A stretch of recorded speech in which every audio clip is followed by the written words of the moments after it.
Hello everyone, welcome back to our channel 123 chats. और मैं शामा और मैं फिर से एक नए वीडियो के साथ आपके सामने आई हूँ। तो राइट नाउ ना मैं अपने ग्रॉसरी सब चेक कर रही हूँ और लिस्ट बना रही हूँ कि मुझे क्या क्या ख़रीदना है। तो एक्चुअली मैं आज आपको प्रैक्टिकली जो 3 स्टेप्स मैं फॉलो करती हूँ जिससे मैं थोड़ा अपने पैसे बचा सकूँ, जिससे मैं अच्छे तरीके से अपने घर का बजट हिलाए बिना शॉपिंग भी कर सकूँ और अपनी चीज़ें भी कवर कर सकूँ बट सेव भी कर सकूँ। इस तरह से 3 स्टेप्स जो मैं फ़ॉलो करती हूँ वो मैं आज आपके साथ शेयर करना चाहती हूँ। तो सबसे पहले जो मैं करती हूँ इज़ शॉप वाइसली।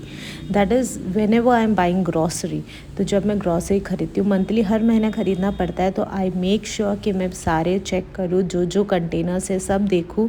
एंड जहाँ पे मैं पैंट्री स्टोर करती हूँ वहाँ पे देखूँ, और अगर एक महीना चल जाएगा, अगर एक पैकेट है और एक महीना चल जाएगा, तो I don't buy that thing on that month.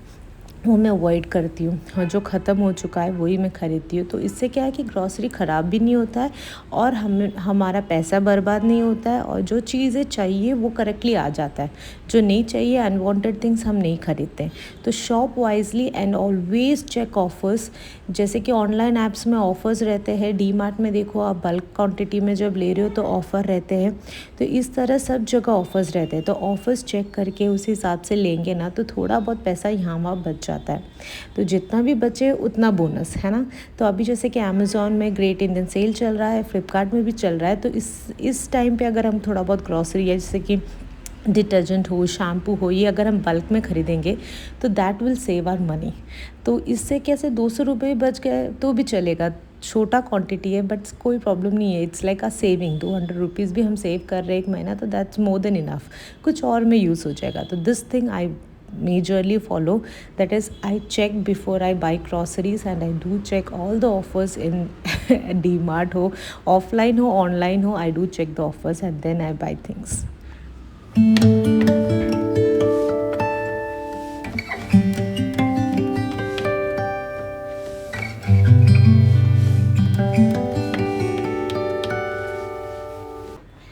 Second जो स्टेप मैं फॉलो करती हूँ ना, I save money before I spend. Like अगर मुझे ग्रॉसरी के लिए 10,000 मिलते हैं, मैं ये नहीं बोल रही कि वर्किंग वुमेंस के लिए नहीं बोलती हूँ, दैट इज़ अ डिफरेंट पे जो उनको मिलता है। अगर हम ग्रॉसरी के लिए 10,000 रखते हैं तो मैं उन लोगों के बोलती हूँ जिससे जो मेरी तरह होम मेकर्स है। तो अगर 10,000 हमारा अलॉटेड बजट है हमारे घर के ग्रॉसरी के लिए, सो आई मेक श्योर कि मैं 500 रुपीज़ उसका 5% सेव करूँ पहले। तो बाकी 9,500 में ही मैं अपना बजट चलाने की कोशिश करती हूँ। मैक्सिमम मैं उसमें ही कोशिश करती हूँ, क्योंकि उससे ज़्यादा जब बोलते हैं ना 10,000 हाथ में होता है तो 10,000 हम खर्च करते हैं। अगर 9,500 हाथ में है तो 9,500 में हम हमारा बजट चला सकते हैं। एक वुमेन होम मेकर ना, she has an ability to manage things, जो मुझे लगता है। और कोई भी इंसान हो, जितना पैसा उतना हम खर्च करते हैं, अनटिल एंड अनलेस उतना विल पावर हो कि आपके पास उतना कि नहीं खर्च करेंगे, वो वाला विल पावर होना चाहिए। मेरे जैसे मैं जैसी हूँ ना, मेरे जैसे लोगों के लिए वो थोड़ा डिफ़िकल्ट है।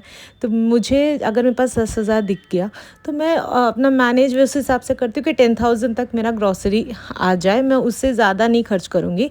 ग्रॉसरी में ये आता है कि ग्रॉसरी जो बल्क में लेते हैं वो, एंड सब्जियाँ, मीट जो भी आता है ना, वो सब मैं 10,000 मैक्स टू मैक्स में करने की कोशिश करती हूँ।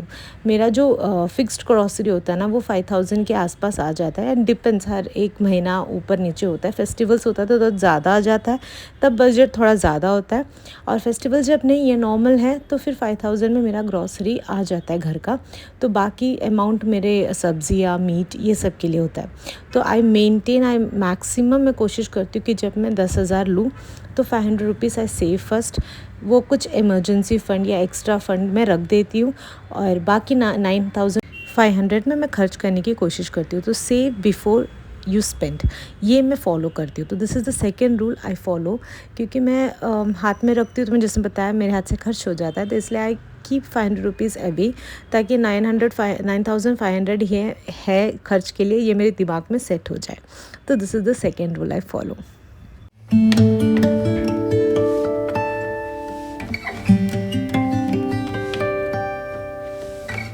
थर्ड जो मोस्ट इम्पॉर्टेंट रूल है, track your expenses. Have a excel sheet या हैव अ शीट जहाँ पे आप अपने इनकम और एक्सपेंसेस के बारे में लिखें। तो ये सिर्फ ग्रॉसरी का नहीं, ये अपने घर का मंथली बजट का भी ये आप फॉलो कर सकते हो कि जितना भी इनकम है और जितना हमारा एक्सपेंस है उसका एक ट्रैक बना के रखिए, ताकि मंथ एंड में आपको भी पता चले कि कहाँ ज़्यादा खर्च हो रहा है, कहाँ कम खर्च हो रहा है और कहाँ ज़्यादा हम खर्च करें जहाँ पे हम पकड़ सकते हैं और 2-3 रुपए बचा भी सकते हैं। आई मीन 2-3 रुपए in sense, if it is 200-300, if it is 2000-3000, depends on your budget. तो वहाँ पे हम बचा सकते हैं, बिकॉज मोस्टली क्या होता है जब हम घर के मंथली बजट का होता है तो हम लोग क्या करते हैं, मेरे घर में जो ज़्यादा एक्सपेंस होता है, I can say about that कि हम लोग होटल एक्सपेंसेस बहुत ज़्यादा होता है, तो उससे हम थोड़ा इस अभी लास्ट 3-4 मंथ से हम थोड़ा कम कर रहे हैं ताकि हम थोड़ा बचा सकें।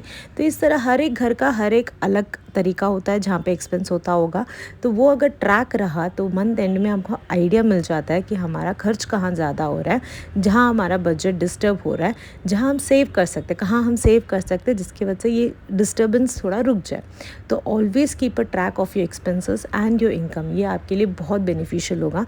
तो दिस आर द 3 छोटे छोटे स्टेप्स जो मैं फॉलो करती हूँ मेरे लाइफ में, ताकि मेरा बजट थोड़ा सही रहे, डिस्टर्ब ना हो। ये बोलते ना, through experience you learn. Initially मुझे भी आइडिया नहीं था, लेटर ऑन हम जब थोड़े मैच्योर हो जाते हैं, थोड़ा घर का संभालना थोड़ा ज़्यादा हमें लग रहा है कि नहीं डिस्टर्ब हो रहा है, then you try to implement steps. तो ये स्टेप्स मैं ज़रूर फॉलो करती हूँ। 500 रुपये तो 500 रुपये मैं बचा के रखती हूँ पहले, फिर बाकी अमाउंट का मैं खर्च करती हूँ और मैं हर महीने का एक ट्रैक रखती हूँ।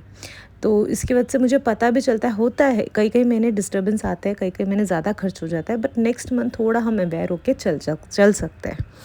And the major thing is that जब भी शॉप करना हो थोड़ा वाइसली शॉप करें, टेम्पटेशन में आकर शॉप ना करें, बिकॉज बहुत सारी चीज़ें हैं जो हमें लगता है कि चाहिए, ये अभी ले लेंगे वो ले लेंगे, नहीं, थोड़ा सोच समझ के और पैसे बचा के लास्ट में लें। बोलते ना, एक साथ अगर 2000 का हमें चीज़ पसंद आ रहा है तभी का तभी ना ले, उसके लिए सेव करें। हर मंथ 500 या 1000 सेव करके 2 महीने के बाद ले, देन यू विल एनालाइज़ कि वो चाहिए, ज़रूरी है या नहीं है। जैसे कि अभी ये जो बेड साइड टेबल है, तो मैं चाहती थी कि वो जो चेस्ट ऑफ ड्रॉर्स है ना पिंक वाला, वहाँ पे मैं एक ब्लैक चेस्ट ऑफ ड्रॉर्स रखूँ, ताकि अनवी के सारे जो भी ड्राइंग रिलेटेड एलिमेंट्स है ना वो सब वहाँ पे रखूँ करके। बट मैं 3 महीने से सोच रही थी वो लेने का, वो 1600-800 रेंज में आ रहा था और ये बेड साइड टेबल मेरे पास रखा पड़ा था जो यूज़ में नहीं आ रहा था, जैसे ऐसे ही रखा था, उसके ऊपर बैग्स रखती थी मैं। तो फाइनली आफ्टर 2 मंथ्स जब मैंने वो रेट देखा, फिर मेरे दिमाग में आया कि अगर मैं एक ब्लैक वॉलपेपर लूँ जो सिर्फ 130 रुपीज़ में है, तो यही बेड साइड टेबल मैं वहाँ पे यूज़ कर सकती हूँ एज अ स्टोरेज यूनिट। तो मुझे 1600 रुपीज़ खर्च करने की ज़रूरत नहीं है। अगर मैं 3 टायर का ले रही हूँ, इट वॉज 1600 समथिंग, 700 पकड़ लो। तो मैंने 130 रुपीज़ खर्च करके इसको DIY करके जिस तरह से कलर कॉम्बिनेशन मुझे चाहिए उस हिसाब से मैंने इसको बना लिया, ताकि मेरे दोनों साइड जो ब्लैक एंड वुड कॉम्बिनेशन है वो मैचिंग हो करके। तो इस तरह से अगर हम 2-3 महीना हमारा जो भी बोलते हैं ना टेम्पटिंग वाला चीज़, उसे थोड़ा हम बोलते हैं ना साइड में रखें and give time to it, तो हमें ही एनालाइज हो जाता है, हमें भी आइडिया हो जाता है कि एक्चुअली हमें वो चाहिए या फिर वी कैन DIY और उससे कम बजट में हम कुछ कर सकते हैं। तो this is one of the project, ये मैं लाइव एग्जांपल है मेरे लाइफ का कि मैं ऐसा करती हूँ। मैं 3 महीना 4 महीना रखती हूँ चीज़ अपने बोलते हैं ना कार्ट में, ताकि ये एक्चुअली मुझे चाहिए या फिर मैं कोई और चीज़ से इसका मैनेज कर सकती हूँ। तो इस तरह आफ्टर 4 मंथ मुझे पता चला, मुझे खुद आइडिया है कि I can use this bed side table जिस तरह से मुझे चाहिए उस तरह से I can make it useful, और मैंने वो कर भी दिया। तो ये मेरा DIY प्रोजेक्ट था जो मैं बोल रही थी ना बहुत टाइम से कि मैं यहाँ पे कुछ चेंज करना चाहती थी। तो फाइनली मैंने एक वॉलपेपर 130-140 रुपीज़ का ख़रीदा, और जो मेरे यूज़ में नहीं था बेड साइड टेबल उसको मैंने यूज़ में किया, और जिस कलर कॉम्बिनेशन में मुझे चाहिए वो मैंने कर दिया। तो आज मैं इसका ऑर्गेनाइजेशन कुछ नहीं शेयर कर रही हूँ, बस वो मैंने DIY किया और वहाँ पे रख दिया है। तो नेक्स्ट वीडियो में इसका पूरा ऑर्गेनाइजेशन आपको देखने को मिलेगा। राइट नाउ यहीं तक ही है हमारा वीडियो। आज हमारा DIY प्रोजेक्ट कैसा लगा आप लोग बताना, और मेरे टिप्स कैसे लगे ये भी बताना। अगर ये कुछ यूज़फुल हो रहा है तो ज़रूर कमेंट करके मुझे बताना।